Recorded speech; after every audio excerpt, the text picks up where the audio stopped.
Ya, shalom. Apa kabar anak-anakku semua? Tentu harapan ibu tetap sama seperti pertemuan yang pertama. Kita semua dalam keadaan yang sehat ya. Dan tetap semangat. Dan yang ibu ingatkan lagi bahwa tetap jaga kesehatan, mengikuti protokol kesehatan yang sudah dibuat oleh pemerintah. Pakai masker, jaga jarak, dan tidak berkerumun atau berkumpul-kumpul demi kesehatan kita bersama. Ya, baik anak-anakku, dalam pertemuan yang kedua ini atau pokok pembahasan yang ke-9, ini merupakan topik pembahasan yang menarik ya. Namun sebelumnya kita lanjut pada materi, tentu kita akan awali dengan doa. Ibu mengajak kita semua untuk berdoa. Bapa kami dalam kerajaan surga, kami bersyukur untuk kebaikan Tuhan dalam kehidupan kami. Pada saat ini Tuhan, kami kembali melanjutkan pembelajaran online kami. Tuhan Yesus kiranya menolong kami, memberkati kami, memberi pengertian yang baik kepada kami untuk memahami apa yang akan kami pelajari pada saat ini. Ini doa kami Tuhan, di dalam nama Tuhan Yesus kami berdoa. Haleluya. Amin. Ya, amin. Terima kasih untuk kesediaan anak-anakku untuk berdoa sejenak ya. Iya. Kalian lihat bahwa bab yang ke-9 ini berbicara mengenai apakah anak SMA boleh berpacaran? Apakah anak SMA boleh berpacaran? Nah, bahan Alkitabnya terdapat dalam Kejadian 2 ayat 18 hingga ayat yang ke-25 dan 1 Korintus pasalnya yang ke-13 ya. Apakah anak SMA boleh berpacaran? Kita lihat dulu tujuan dari pembelajaran kita ya. Tujuan pembelajaran itu ada 3. Yang pertama, peserta didik dapat mendeskripsikan arti cinta dan pacaran ya. Yang kedua, peserta didik dapat menjelaskan arti pacaran tanpa kehilangan identitas sebagai remaja Kristen. Dan yang ketiga, peserta didik dapat mensyukuri karunia Allah yang telah memberikan masa muda yang menyenangkan tanpa kehilangan identitas sebagai remaja Kristen. Ini 3 tujuan dari pembelajaran materi kita pada hari ini ya. Iya. Kita akan langsung saja kepada uraian materi ya. Iya. Perhatikan anak-anakku sekalian, pembahasan mengenai pacaran merupakan percakapan yang menarik bagi para remaja. Mengingat remaja kelas 10 pada umumnya sudah mulai membangun hubungan pacaran. Namun pembahasan ini sering menimbulkan pro dan kontra di kalangan keluarga ya, dan juga masyarakat, yaitu dengan pertanyaan, apakah anak SMA atau SMK itu boleh berpacaran? Bagaimana menurut kalian? Apakah boleh anak SMA atau SMK berpacaran? Iya. Dalam rangka menjawab pertanyaan tersebut, maka topik ini akan dibahas dalam 2 kali pertemuan ya. Pembahasan pertama lebih terfokus pada pemahaman tentang pacaran, apa sih arti pacaran dan cinta itu ya, dan apa kata Alkitab mengenai pacaran. Nah, kemudian pada pembahasan selanjutnya nanti akan berbicara mengenai batas-batas berpacaran ditinjau dari nilai-nilai iman Kristen ya. Nah, perhatikan anak-anakku sekalian, proses sosialisasi di kalangan remaja SMA atau SMK semakin meluas. Jika pada jenjang SMP mereka cenderung mengelompok menurut jenis kelamin, maka pada jenjang SMA proses sosialisasi tersebut bersifat antar lawan jenis. Jadi coba ingat-ingat kembali ya, bagaimana masa-masa kalian pada waktu duduk di jenjang SMP. Pasti ya kalian bersosialisasinya berkelompok sesuai dengan jenis kelamin kalian ya. Misalnya duduk atau bercakap-cakap dengan teman sesama wanita dan juga teman sesama pria gitu ya maksudnya. Nah, tetapi perhatikan, Ketika Anda sudah masuk pada jenjang SMA atau SMK, proses itu mulai berubah, ya, mulai bersifat antar lawan jenis. Dan pada masa SMA ini anak-anakku, rasa ketertarikan pada lawan jenis semakin menguat. Ya, tentu kalian sekarang sudah mengalami hal ini ya. Mulai ada rasa tertarik ya dengan lawan jenis kita. Jadi bukan sesama jenis ya tertariknya, tapi antar lawan jenis gitu ya. Mulai di kelas mungkin ada wanita atau pria yang mulai di-share gitu ya, atau mulai cari cara gimana ya cara saya untuk menembak si doi gitu ya. Bagaimana ya saya mengungkapkan perasaan ini? Setiap kali lihat dia, perasaan saya itu kayak gimana gitu ya. Nah, mulai tertarik dengan orang yang kita sukai gitu ya. Dan perasaan itu semakin menguat anak-anakku. Nah, pada jenjang ini, sebagian besar remaja mulai mengalami jatuh cinta.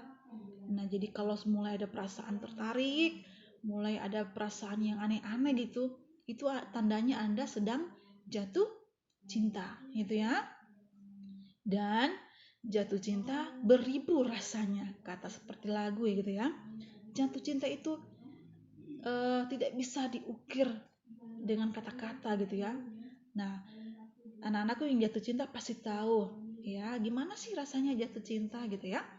Dan orang yang sedang jatuh cinta akan mewujudkan perasaan cintanya dalam bentuk yang lebih khusus yang disebut dengan berpacaran gitu ya. Oke. Nah, kita akan lihat anak-anakku apa sih perbedaan antara cinta dan pacaran itu. Jadi Ibu berharap ketika kalian mengalami yang masa berpacaran ini, Anda tidak terjebak dengan cinta dan pacaran. Jadi harus tahu membedakan ya. Apa sih perbedaan antara cinta dan pacaran? Apakah saya sudah berpacaran dengan benar gitu ya? Apakah saya sudah sedang jatuh cinta dengan benar gitu ya? Nah, lihat. Ada begitu banyak definisi tentang cinta dari pakar psikologi dan juga pakar filsuf, bahkan para penyair gitu ya. Berikut adalah definisi cinta menurut para pakar-pakar ini ya. Yang pertama, Robert Sternberg. Dia seorang psikolog yang mengatakan bahwa cinta adalah perasaan dan keinginan untuk membina suatu hubungan secara khusus dengan seseorang gitu ya. Kemudian Anselm Montagu, dia juga seorang psikolog. Dia pun mengatakan begini, bahwa cinta itulah perasaan memperhatikan gitu ya, perasaan menyayangi, menyukai secara mendalam, kemudian mengasihi serta disertai rindu dan hasrat yang menggebu terhadap seseorang. Ya, itu definisi cinta menurut Anselm Montagu adalah perasaan memperhatikan, ya, perasaan menyayangi dan perasaan suka secara dalam. Dan orang yang sedang jatuh cinta akan ada rasa rindu yang menguat ya ketika dia jatuh cinta. Nah, kemudian menurut Plato, seorang filsuf Yunani kuno, yang mengatakan bahwa cinta adalah sebuah hasrat dan usaha yang bulat untuk memiliki yang dicintai gitu ya. Nah, perhatikan anakku, orang kalau lagi sedang jatuh cinta, banyak cara yang dibuat ya. Banyak usaha yang dibuat demi mendapatkan si doi gitu ya. Ya, mungkin lewat media sosial mungkin, ya, WhatsAppan mungkin, atau ada usaha-usaha lain ya, supaya bisa mendapatkan pujian hati gitu ya. Atau mungkin memperlihatkan perilaku yang dulunya kalau ke sekolah, terlambat ke sekolah, tidak disiplin waktu, tetapi karena mau memperlihatkan kepada si doi supaya disukai sama si doi, mulai datang tepat waktu, pakaiannya rapi gitu ya, dan lain sebagainya. Itu salah satu bentuk usaha ya untuk mendapatkan perhatian yang kepada orang yang kita sukai gitu ya. Nah, Khalil Gibran juga mengatakan bahwa cinta adalah perasaan kasih sayang yang paling murni dan dalam antar manusia, ya. ada filsuf lainnya yang mengatakan bahwa cinta itu sulit didefinisikan dengan kata-kata. Wah, kenapa ya? Karena terlalu abstrak dalam pengertian. Nah, cinta itu hanya dapat diwujudkan dalam perbuatan nyata. Nah, ini beberapa definisi dari para pakar psikolog, para filsuf, dan juga para penyair ya tentang cinta. Nah, selanjutnya kita akan lihat ada seorang yang bernama Andri Priyatna dalam bukunya yang berjudul Be a Smart Thinker. Dia mengatakan bahwa tidak mudah untuk menjawab bagaimana menyatakan bahwa kamu sedang jatuh cinta. Karena gini anak-anakku, terkadang seseorang berpikir bahwa dia sedang jatuh cinta, tetapi ternyata itu hanya ketertarikan fisik semata. Jadi ada ya orang yang jatuh cinta karena fisik saja. Mungkin karena dia cantik, bodinya aduhai gitu ya, ganteng gitu ya. Nah ini jatuh cinta karena fisik, ketertarikan fisik semata.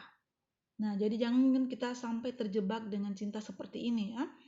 Nah ada perbedaan antara cinta dengan ketertarikan fisik. Meskipun ketertarikan fisik menjadi salah satu penyebab orang jatuh cinta, namun ingat anak-anakku, cinta itu jauh lebih dalam artinya dari hanya sekedar tertarik pada fisik semata. Ya, mari kita lihat selanjutnya. Menurut Priyatna, ya, paling tidak ada beberapa hal yang perlu diketahui mengenai cinta. Yang pertama, perhatikan cinta tidak pernah menyakiti, ya, baik itu pelecehan fisik maupun emosional.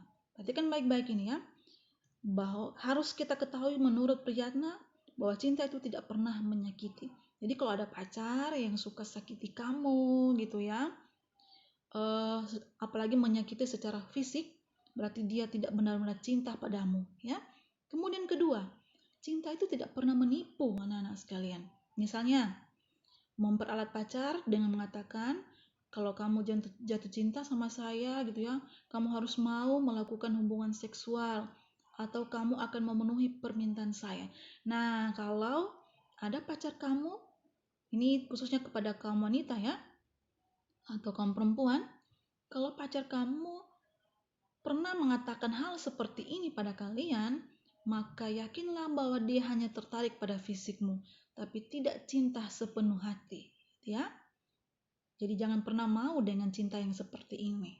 Nah, kemudian yang ketiga, cinta harus dilandasi oleh perasaan peduli pada dia yang dicintai, dan ekspresi cinta itu bisa bermacam-macam.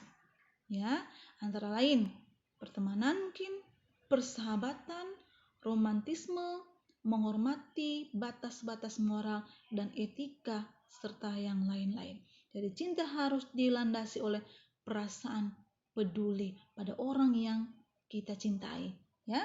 Selanjutnya, menurut Priyatna yang keempat, jika orang yang dicintai meminta kamu melakukan sesuatu sebagai bukti cinta, maka dia tidak mencintai kamu. Ini sama dengan poin yang tadi ya. Nah, apalagi jika bukti cinta itu adalah hubungan seks. Ingat anakku, hubungan seks hanya bisa dilakukan kepada mereka yang sudah menikah, yang masuk dalam jenjang pernikahan, ya, membina rumah tangga. Ya, dan sentuhan fisik pun itu hanya terjadi pada mereka yang sudah menikah. Anda harus pahami baik di sini ya, supaya jangan terjebak. Apakah pacarmu betul-betul cinta dengan kau atau hanya karena tertarik fisik saya? Gitu ya.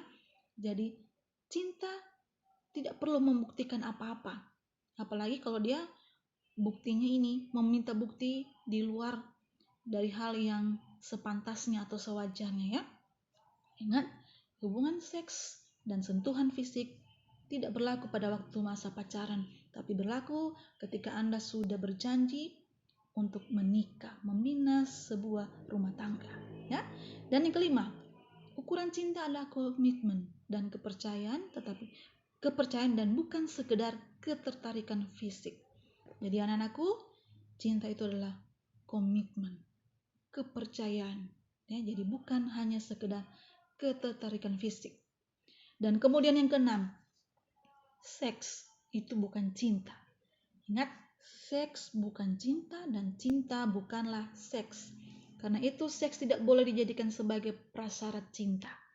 Pada orang yang telah menikah, seks dapat menjadi bagian dari romantisme cinta, ya. Tetapi hal itu tidak boleh dilakukan oleh mereka yang berpacaran, ya. Jika dilakukan, maka hal itu merupakan pelanggaran terhadap ajaran agama dan moral dalam masyarakat. Jadi cinta harus menjadikan seseorang merasa bahagia, ya, dan sebaliknya. Nah, itu definisi dari cinta dan apa yang harus dilakukan ketika orang sedang jatuh cinta. Ibu harap Anda memahaminya dengan baik, ya. Nah, sekarang kita akan lihat definisi dari pacaran gitu, ya.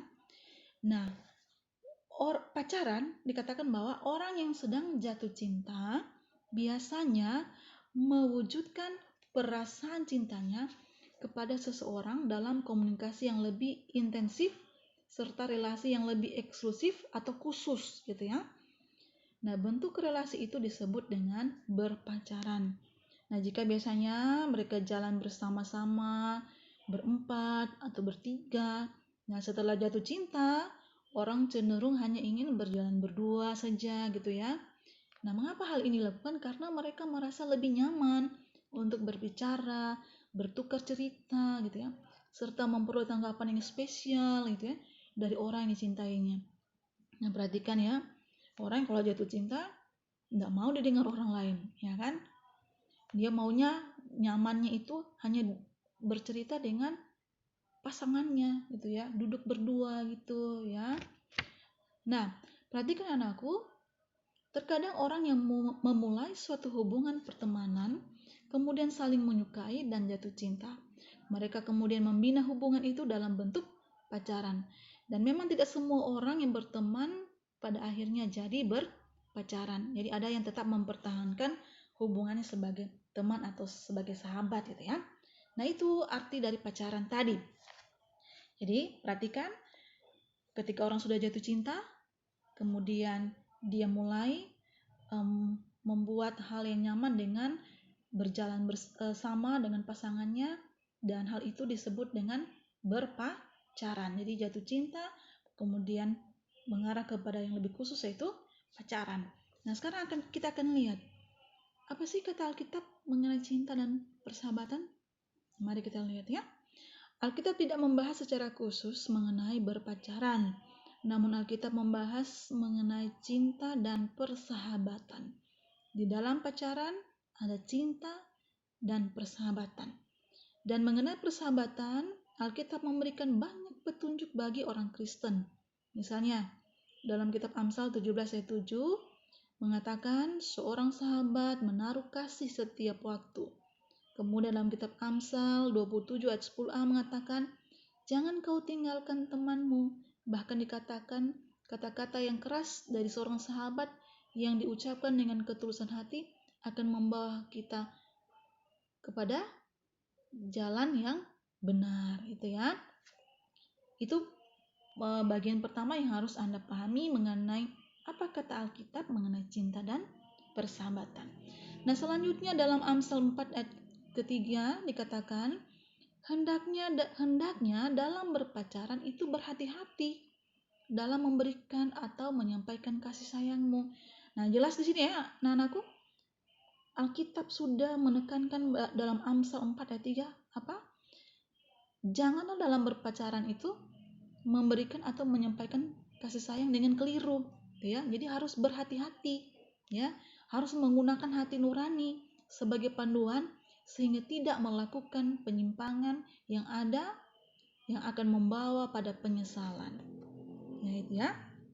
Jadi perlu memang ada hal-hal yang harus Anda pahami supaya Anda tidak terjebak dalam penyimpangan pada masa berpacaran. Jangan sampai menyesal, ya. Ada, tidak semua ya gitu, ya, tapi adalah beberapa remaja Kristen yang cara berpacarannya seperti orang yang sudah suami istri gitu, ya. Padahal masih sekolah gitu. Tapi gayanya kayak orang yang sudah berumah tangga, yang sudah menikah, ya. Boncengan berpeluk-pelukan gitu, ya. Kemudian pokoknya sudah kelewat batas lah pacarannya. Sehingga apa? Yang terjadi, belum selesai sekolah, akhirnya menikah, sudah gendong anak, urus rumah tangga, padahal sebenarnya belum porsi dia untuk mengurusi hal-hal itu, ya. Tapi karena sudah melakukan penyimpangan dalam masa berpacaran, tidak memahami dengan benar apa sih tujuan saya berpacaran, apa sih arti dari berpacaran dan cinta itu, maka apa yang terjadi? Pacaran pun membawa pada penyesalan, ya. Lalu dalam kitab 1 Korintus 15 ayat 33 mengatakan demikian, bahwa tidak boleh salah dalam memilih teman atau pacar, karena kecenderungan perilaku yang buruk akan mempengaruhi pergaulan yang baik. Ini bagian-bagian Alkitab yang harus Anda pahami, anak-anakku, ya. Jadi yang pertama tadi, menurut Alkitab berpacaran itu harus hati-hati, nak. Jangan salah dalam menyampaikan kasih sayangmu, harus pakai hati nurani, ya, supaya tidak menyesal. Kemudian pilih teman, harus juga teman yang membawa Anda pada pergaulan yang baik, bukan pada pergaulan yang buruk, gitu ya. Karena pacar itu sebenarnya teman kita sebenarnya pacar itu, ya. Tapi kalau kita pilih pacar kita yang tidak membawa kita kepada hal yang baik, maka ujung-ujungnya adalah penyesalan yang terjadi, ya. Baik, berdasarkan acuan Alkitab, maka hubungan pacaran hendaknya didasari oleh 3 elemen dasar, yaitu komitmen atau tanggung jawab, kemudian perhatian dan kepedulian, dan yang ketiga adalah kasih yang tulus. Jadi 3 hal ini harus ada dalam hubungan berpacaran Anda saat ini, ya. Nah, sekarang kita masuk pada pertanyaan. Apakah anak SMA atau SMK itu boleh berpacaran? I love you. Do you love me? Wah, gitu ya. Ini biasanya dalam orang berpacaran, kalau sedang jatuh cinta, pasti kalimat ini muncul. I love you. Saya mencintaimu. Do you love me? Apakah kau juga mencintai aku? Nah, pertanyaan apakah anak SMA atau SMK boleh berpacaran? Mari ibu ajak kalian untuk merenungkan kalimat pertanyaan ini. Apakah sudah waktunya bagi kamu untuk berpacaran? Jawaban dari pertanyaan ini akan kita dapatkan setelah kita membahas pembahasan selanjutnya mengenai batas-batas berpacaran. Gitu ya? Iya. Apakah anak SMA boleh berpacaran? Nanti kita akan jawab setelah kita masuk pada pertemuan selanjutnya mengenai batas-batas berpacaran, gitu ya. Iya. Anak-anakku, sekian materi kita pada pertemuan yang ke-9 ini. Jawaban dari pertanyaan apakah anak SMA boleh berpacaran akan kalian dapatkan setelah kita akan menyelesaikan pembahasan yang selanjutnya, ya, dalam pertemuan yang ke-10 yang berbicara mengenai batas-batas berpacaran. Kiranya materi pada hari ini boleh menjadi acuan bagi kalian para remaja, bagi anak-anakku semua yang sedang mengalami masa-masa jatuh cinta, untuk lebih memahami apa sih arti pacaran buat kalian, apa sih tujuan dari saya berpacaran, ya. Sudah ada beberapa bagian Alkitab yang akan mendasari dari hubungan berpacaran itu, ya. Tadi firman Tuhan bilang apa? Jangan salah pilih, ya. Ketika Anda mengungkapkan rasa cinta itu kepada pasanganmu, maka pakailah hati nurani, ya. Pakailah hati nuranimu, jagalah sikapmu, supaya semua itu tidak membawa Anda kepada penyesalan. Demikian pertemuan untuk hari ini, dan kita akan bertemu di pertemuan selanjutnya. Kita akan akhiri dengan doa. Mengajak kita berdoa. Bapa kami dalam kerajaan surga, terima kasih untuk pertemuan dalam bab yang ke-9 ini. Tuhan, kiranya terus memberi pengertian yang baik kepada kami untuk kami memahami materi ini. Berkati anak-anak didik kami dimanapun mereka berada.